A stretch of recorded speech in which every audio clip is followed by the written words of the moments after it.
very hard to get some time on track. We are lining up and we are ready to go, and it's going to be interesting to see whether we go straight away. It's a nice clean approach to it. No overtaking until they cross the line. And we are racing at Macau. Away we go. A good start from Eduardo Mortara. He got away very well indeed, but he didn't quite beat Stefan Muka. And it's Muka that leads in the Aston Martin. A good clean start already. The Mercedes jostling for position. Great start from Mauro Engel. He's up to second place, looking to try and get the lead early on. Down from Madrid for the first time. Down towards this bar. The vital corner here at Macau.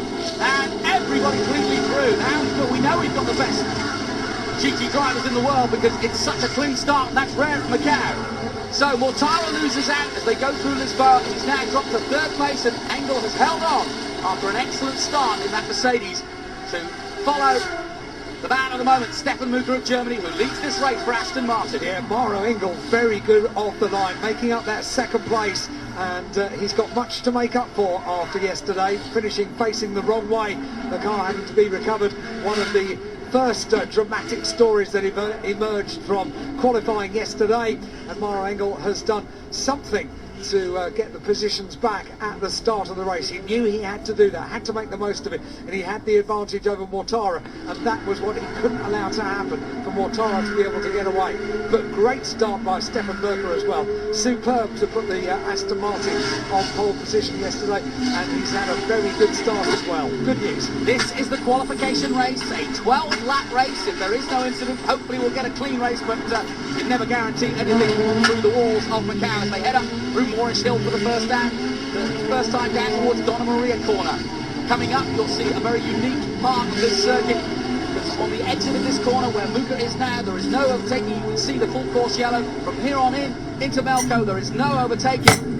It's just too tight and causes too many problems. Everybody safely through from the leader's point of view. Then we can now start to let the legs go and stretch those legs of the engines of Aston Martin, of Mercedes, of Audi, of Bentley. And here we go, Darrell Young, 6th place, he's in Aston Martin as well. Through Fisherman's for the first time. Muka leads the way at the moment here. A 12-lap race, as we mentioned. Good start from Richard Lyons. He's up to 7th place in his Aston Martin, just behind Darrell Young. No real change, the only one really was that move by Mauro Engel up to 2nd place as they cross the line for the first time. It's a good start from the leader, Stefan Muka in the Aston Martin, leading the way here at Macau. Came here 2 years ago, didn't get a finish, came together with Bamba, so doesn't have the experience of the men behind him necessarily. Mauro Engel, of course, last year's winner at the bit with the lights on, trying to intimidate Stefan Muka. He won't at all, but Muka's seen it all before. They've all raced Le Mans together, these boys, and they know exactly what they're all about. They love coming to Macau. With the lights on the Mercedes-Benz in 2nd place of Mauro Engel, just trying to let Stefan Muka know that he's there. I'm absolutely certain that Stefan Muka is more than aware that the Mercedes-Benz is right there, but at the moment Stefan Muka is able to really control this race at the front, and there is no way that he's going to make any kind of mistake just by having a rather large and rather bright set of headlights behind him. However, Mauro Engel has got the lights shining on the Mercedes. The order: Aston Martin, Mercedes, Audi, Mercedes, Audi and Aston Martin. That's the top 6, and old Bamba still not where he would want to be, down in 8th place in the Porsche 997. Yeah, that's where he started on the grid, but that's disappointment for Earl, because I spoke to him last night. He wanted to try and see if he could grab a couple of places.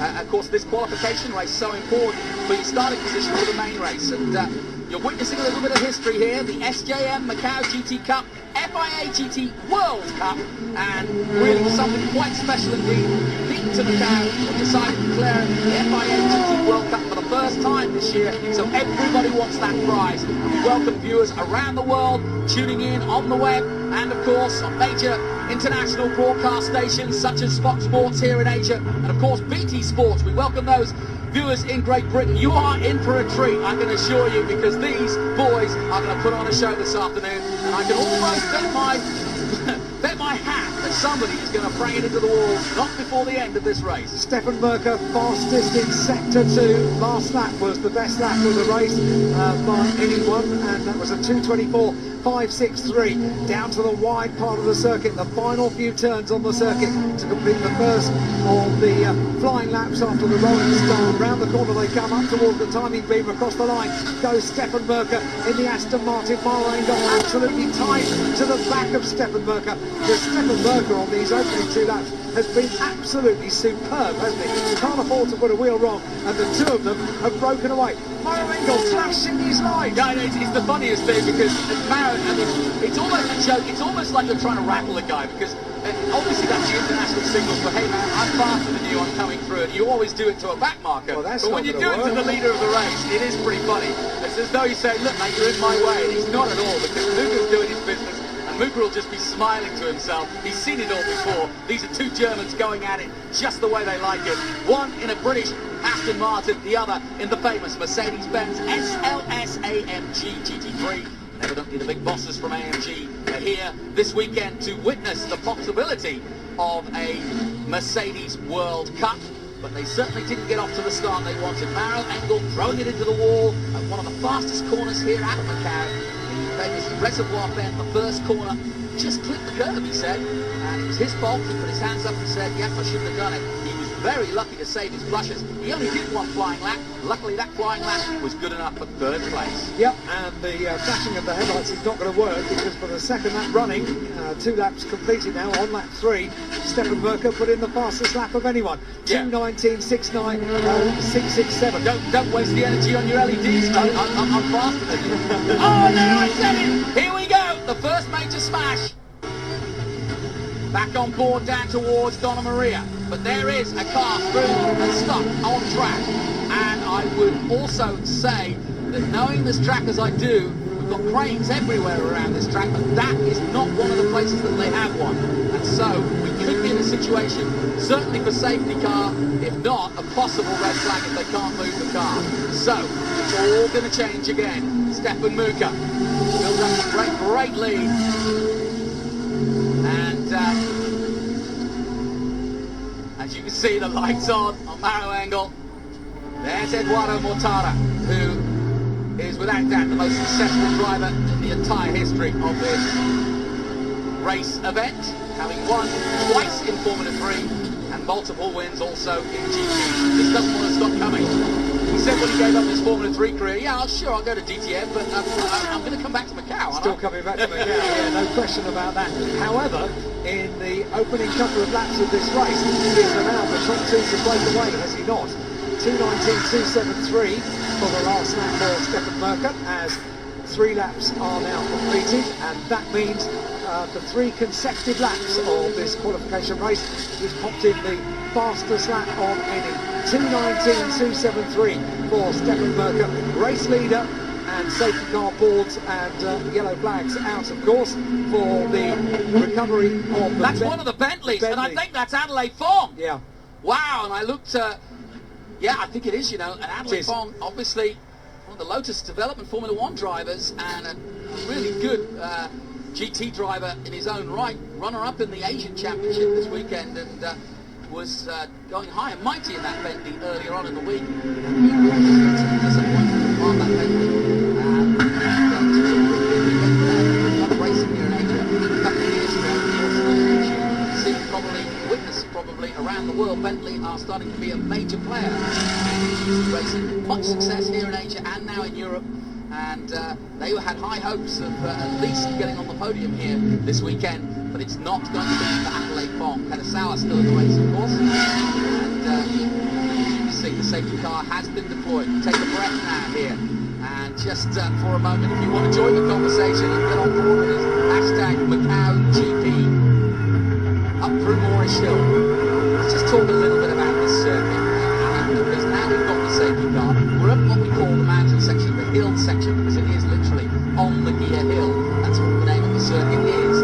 And this then drops down back down the hill to the Melco hairpin, which is the highest point on the track, and then it drops right down now towards the last 2 corners, which is very fast and very good. The punishments in our That's possibly the best angle that you get to see the undulations of the circuit, because one thing you sometimes don't get into the idea of just how steep that mounting of the rise up to the very top part of the circuit. It really is very, very up and down. The difference in height between the approach to the Melco hairpin and then the run downhill, as you say, to Fisherman's Bend, the very fast right-hander, and then onto the final turn to our bend up towards the start-finish line. They are absolutely vital parts of the circuit. The first turn, Reservoir, very, very quick, incredibly good place to watch. We popped out there when the motorcycles were out to see a very full grandstand. You get just an incredible impression of just how quick the cars and bikes are as they go through turn one, and then on the run down towards Mandarin and Lisboa, where they're braking heavily, and then start the twisty second sector of the circuit behind the safety car.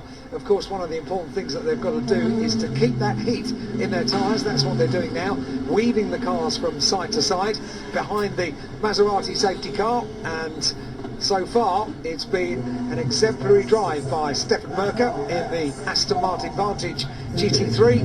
4 laps completed under safety car.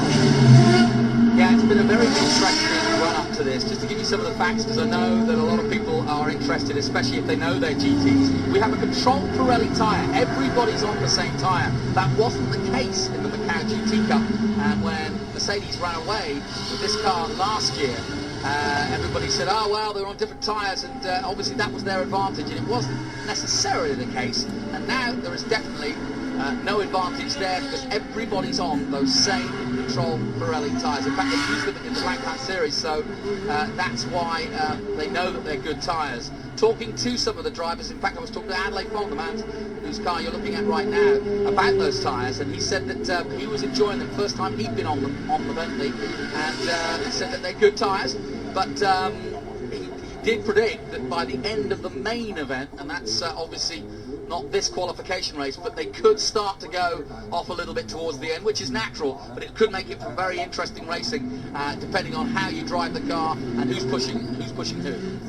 Mercedes-Benz, McLaren, Audi, Bentley, Porsche, Ferrari. Goodness me, if you were writing a list of dreams to have them all together on track at the same time, then all of those names would be in your list.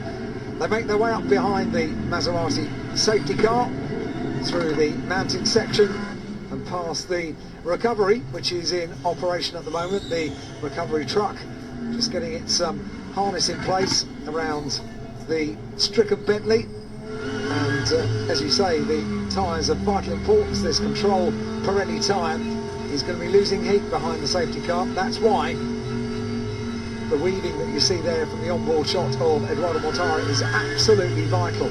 Try and keep as much heat as possible in those Pirellis. And behind the Maserati safety car, you see the car that caused so much celebration and elation down in pit lane yesterday. Stefan Merker with pole position for this qualification race, and Maro Engel, who really did have a very troubled session. Here he is in a glorious Mercedes. I'll make your prediction. One of the greatest restarters of a yellow flag safety car situation. Guess who? Could it be a red car? Yes, it could. Well done. Straight to the top of the class, Mr. High. Eduardo Mortara is, without doubt, one of the best restarters I've ever seen. His restarts in Formula 3 here at Macau pretty much won him at least one of those 2 race wins. If you notice, he's been weaving the car pretty much non-stop, right the way around the lap. Not all of them are doing that, not all of them are. If you bear in mind, these cars are very wide on what is a very narrow circuit. When you're up in the mountain section, sector 2 on our timing screen, you haven't got much room between the barrier and the wall. And in fact, I'll give you an example. You see the yellow and green just coming to the shot there of VLT's Aston Martin. I watched Darrell O'Young, who was pushing harder than anybody in the first practice, and I was here with Frank Yu, one of the drivers regularly in the Asian Series, as the car came in, and both the end plates were scraped to all heck, and it was amazing that they hadn't actually scraped the whole thing off, because he'd been banging on both sides of the walls. That's how close they are. It's one thing weaving the car from side to side when you're on this part of the circuit, the wide part of the circuit where the barriers don't sort of almost invite you in to touch on either side, but when you're on the narrow part of the circuit, Edoardo Mortara continues to make little corrections left to right, just to keep that heat in the tyres. All of them now weaving behind the Maserati safety car, and I'm not sure they will have completed the recovery of the Bentley by the end of this lap. Not certain about this. It's hadn't moved when they went past it on the previous lap behind the safety car. There's some unfinished business. I mentioned Mr. Macau, or Mortara, and the reason he is Mr. Macau is Macau GT Cup form. Just for example, it's his 6th visit. He won in 2011, he won in 2012, he won in 2013, he was 3rd here last year behind the 2 Mercedes. That, in his mind, has to change. Oh, and by the way, before that, he won the Macau Grand Prix for Formula 3 twice. He is an incredible guy, isn't he? He comes alive when he comes to this place. You can see it in his eyes. So popular. Yeah. Incredibly popular. And we were lucky enough last year to have him join us here in the commentary. I know. Talk about a guy who knew what tyre choice and when to make that choice and when to go, when not to go. Brilliant. That was supreme. Absolutely supreme. And there was quite a collection of people that work on the event waiting outside the door of the commentary box when he left as well. Very, very popular driver, yes, Edoardo Mortara. And the ladies have an eye for him as well. I can't think one. I had noticed that, yeah. And Edoardo Mortara is, as you say, he's got a job to do, and that's to rectify the situation of finishing 3rd on the podium last year. And if you're looking at the top left of your screen and you're looking at the short versions, I can tell you it's Stefan Muka of Germany and Aston Martin who lead the way. Behind them, Maro Engel of Germany and Mercedes in 2nd place. Edoardo Mortara, the man we've been talking about, the Italian in the Audi, in 3rd position. Renga van der Zande of Holland in the Mercedes is 4th at the moment. René Rast is 5th at the moment in the Audi. And then Richard Lyons. This is a superlative performance so far from Richard Lyons. Richard Lyons, who many of you will know, is the Irishman who went over to Asia early in his career and has been setting the world alight over there for quite some time and continues to do so in GT racing. Is now in GT Asia as well. He's been racing for Aston Martin in GT Asia, but this is his first time at Macau. Everybody was just blunt. They expected Darren to be fast. They expected Stefan Muka to be fast. But they didn't expect Richard Lyons to get up to speed as quickly as he did. Here he is in 6th place ahead of the Le Mans winner, Earl Bamber. And I say Le Mans winner because, of course, that was in a completely different car. Earl Bamber may have won Le Mans, but he has been an absolute expert in this 997 around this Macau circuit. Of course, the Porsche Carrera Cup Asian champion of old, and has been around this Macau circuit many times before, but struggling a little bit this weekend in 8th position ahead of Albano, 9 with McLaren, and it's McLaren 9 and 10 with Kevin Esper. Just travelling on board with Edoardo Mortara, that was very interesting to watch. The way it absolutely perfectly demonstrated that he takes any single opportunity on a lap, a moment behind a safety car, to weave the car. So it might only be just one turn to the left, one turn to the right, one turn to the left, one turn to the right, and then negotiate the corner. But every single little opportunity, and because we were on board, we were able to see if Maro Engel and Stefan Muka were doing it as well. No, they weren't. They were negotiating the corners. Now they come down to the wide part of the circuit. They are able to take these wide sweeps from side to side. But Edoardo Mortara takes every possible opportunity. And I predict that this is going to be a very important restart as the Maserati safety car comes off. Or no, he doesn't. He's going to go round one more time. I thought he was coming off. No, I did wonder. I wondered if that was going to take one more lap. Yeah, the light's still on the safety car, and we will do one more lap under safety. Beautiful car though, the Maserati. And now Muka trying to keep the heat in those tyres. No, I didn't understand why. They still haven't got rid of the Bentley yet. No. It's quite an operation, isn't it? It's been a bit tricky. You made the point that that's not one of the zones on circuit that we've got a crane, and the cranes are incredibly effective wherever they work around the circuit. Those guys have got a good view on the bus, for a moment anyway. Haven't they just? Yeah. You can sometimes forget we're in a little bubble, in our motor racing bubble here at Macau. But Macau continues, and the roads run alongside the roads that we use for the circuit. They open up again this evening. They will close tomorrow morning. That has been the story since the first day of this 62nd running of the Macau Grand Prix on Thursday morning, when activity got underway. Now, the longer we leave the camera on them, the more they giggle. That's how it works. Yeah, the giggling isn't stopping, is it? No. Now, I'm sure many of you are wondering, if you're tuning in for the first time to the Macau Grand Prix, this is the 62nd running. Yes, that's right, 62 years it's been running.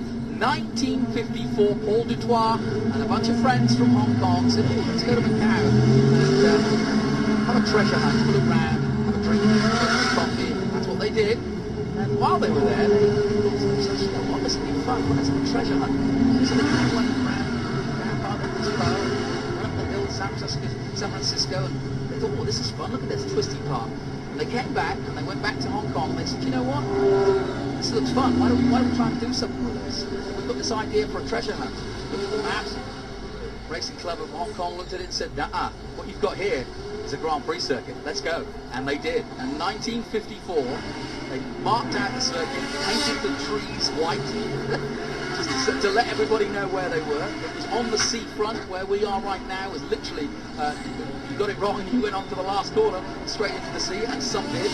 And from there on in, we've never looked back. We've had a race every year here in November, the third weekend in November, and it has led to an amazing story that has meant that all the greats, literally, of motorsport have raced here. It's been also made famous, of course, in the 80s by Ayrton Senna coming here for the first time with Formula 3. Formula 3 pack of the day. Raced around here. Teddy Yip, Winning It All Racing, local here. Big backer of that event, put Ayrton in the car, Julie won it. From there on in, all the young, aspiring Formula 3 drivers have wanted to race Macau, or wanted to win Macau. Eduardo Mortara, who won it twice, the only man in history to have done so. There's two chasing him this weekend, Felix Rosenqvist and Daniel Jungdella. Both have wins under their belts, and both want to get into the history book. And that's what it means to all these drivers. And now the GTs just challenge of Macau. Never mind trying to win the race. Just to finish the race is one of those special accolades for any racing driver. Stefan Berger behind the safety car leads the field through the very tight. You can see just on board how tight it is as we're on board with Mauro Engel. Looking at the right-hander. I think we're going this time. I think we will. The Bentley is recovered. And as you can see already now, a little bit of, not gamesmanship, but brinksmanship, as Muka tries to get some heat into the brakes as well by accelerating and braking quickly and trying to keep the temperature in the tyres. And this is crucial now for Mauro Engel. If he's going to pounce, he's got to do two things as Mauro Engel. He's got to watch his back, as we've both said. Mortara is the man for the restart, but also he wants to get ahead of Muka, and it could be his only chance. We're almost halfway through this race now, and it's now or never, because although they've got the second race, it's all about getting position for race 2. Here we go then. Muka will lead them round half end, the last corner, the green flag waves here at Macau. We're racing again, and Muka's done a superb job of getting away well. The best restarting was probably Renger van der Zande in 4th position behind Eduardo Mortara. In fact, he's tucked up right behind Mortara and now jigs out to the inside in the all-black Mercedes. Can't quite do it though, but Muka's going to lead them down through Mandarin. Good challenge there by Renger van der Zande, making Eduardo Mortara very aware that the black Mercedes is right there behind him. And in second place, Mauro Engel just jinks out, but the best restart, Stefan Berger, has got a bit of an advantage. He needed to do that. He judged it absolutely perfectly on the restart, and if anything, Eduardo Mortara is on the tail of Mauro Engel. That's the the smaller distance between second and third than the gap between the leader and the second place Mercedes of Mauro Engel. Up into the mountain section they go. Stefan Merker hasn't put a wheel wrong so far. Not yet, no. You've just put the muckers on him. The two McLarens of Alvaro Parente and Kevin Estra just right behind Daryl O'Young, and just there we go. Just right as I say that, there they come through shock and through maternity. On board now. What a view we've got from here. Fantastic view of how hard Macau is and how tight it is. And look at it, it's inch perfect. You've got to be inch perfect. And look at him bouncing around, almost clipping the wall there for a moment as he goes through. Fantastic scenes here at Macau. So close to the barrier, absolutely centimetre perfect for Eduardo Mortara in third place, and all four of them, in fact the top four positions, all in a very, very attractive shot there, with the leader, the Aston Martin, the Mercedes in second place, the Audi in third place, and the second of the Mercedes, Renger van der Zandt, one of the drivers that had a problem yesterday, in fourth place. And as we go back on board with Mortara through the Belco, you can see how double lock it is. It's so tight, the tightest corner in motor racing. We ride with him as he heads down to one of the fastest sectors, and up through the gearbox, up to fifth gear now. And then a dab on the brakes just at this point where the changes the asphalt there, and then braking down a gear, maybe two, and then back through the gearbox, and this too, a very fast fourth gear corner. And making sure you don't go too near the tyre wall on the exit of there. But a very, very clean start by Muka. I am so impressed with Stefan Muka this weekend. He has been so quick and so immaculate. Apparently, not only quick, but also an incredibly good driver to work with as far as the team is concerned. Look, he's judging this absolutely beautifully. Have you noticed that Mauro Engel has stopped doing the flashing of the lights? The headlights are still on. Yeah, they're still on, but yeah, it didn't work, my friend. And I think he's aware that Stefan Merker is driving impeccably this weekend, and that Aston Martin has the speed as well around the Macau circuit. They head up towards the mountain section once again, and Eduardo Mortara, when he came across the line, would have had to have been thinking about his mirrors, because Renger van der Zandt in the second of the Mercedes was looking looming as they crossed the line. So Stefan Merker leads, 8 laps complete. Mauro Engel in second in the Mercedes SLS AMG, the Audi R8 LMS of Eduardo Mortara, and then the second Mercedes, Renger van der Zandt. The Audi of René Rast is in fifth place, and a great drive by Richard Lyons completes the top 6. El Bamba not making the progress he wanted for the Le Mans 2015 winner. He's down there in 7th place. Yeah, Richard Lyons just the fastest first sector in at 23.26. It's not that much quicker than anybody else, but it's significant when you are in an Aston Martin. And of course, I'm keeping a watchful eye on the manufacturers too, because Aston Martin lead the race, and they're also in 6th place with Richard Lyons, and he could well be a huge factor in the end game of this GT World Cup. Certainly, if we're getting towards the halfway stage of this World Cup, Germany kicked off well with Stefan Muka. Own goals by Mercedes early in qualifying, but Muka has bounced straight back and has been a huge strike force up front for Germany and Aston Martin. René Rast on the tail of Renger van der Zandt as they went around the Melco hairpin. That's the Aston Martin that leads. Stefan Merker, the Aston Martin Vantage GT3 car. Still the headlights ablaze for second place Mauro Engel in the Mercedes-Benz SLS AMG. They turn through the final couple of turns up towards our commentary box, and Stefan Merker an advantage over Mauro Engel at the completion of lap number 9. And goes fastest on number 9 with a 2:19.1. That's the fastest lap of the race so far. Mauro Engel followed him through with a 2:19.4, but the gap's still just over a second right now.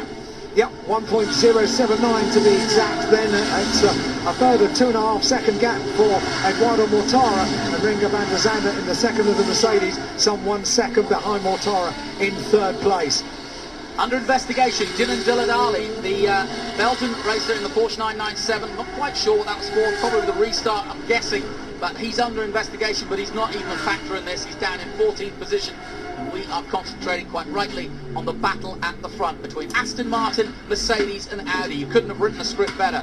3 mighty manufacturers going head-to-head on the ultimate circuit that is Macau for the first ever World Cup. Wherever you're watching it around the world, I hope you're enjoying this action. It's far from over. This is just the qualifying race for their main event. That really does bode well, because it's going to be an interesting race for sure.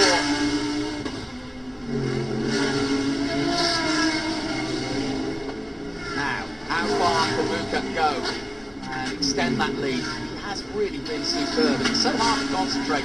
The cow saps your strength, it saps your concentration, because it really is blind corner after blind corner, and you are literally eyes wide going, is there something around the corner? Look, you can see the coin yourself. He doesn't know what the heck is on the other side of that at any time. Marshals, I have to say, do a brilliant job of letting people know what's going on, and but half the time when you're racing, you haven't got that much time, or time to react anyway. It happens so quickly here at Macau.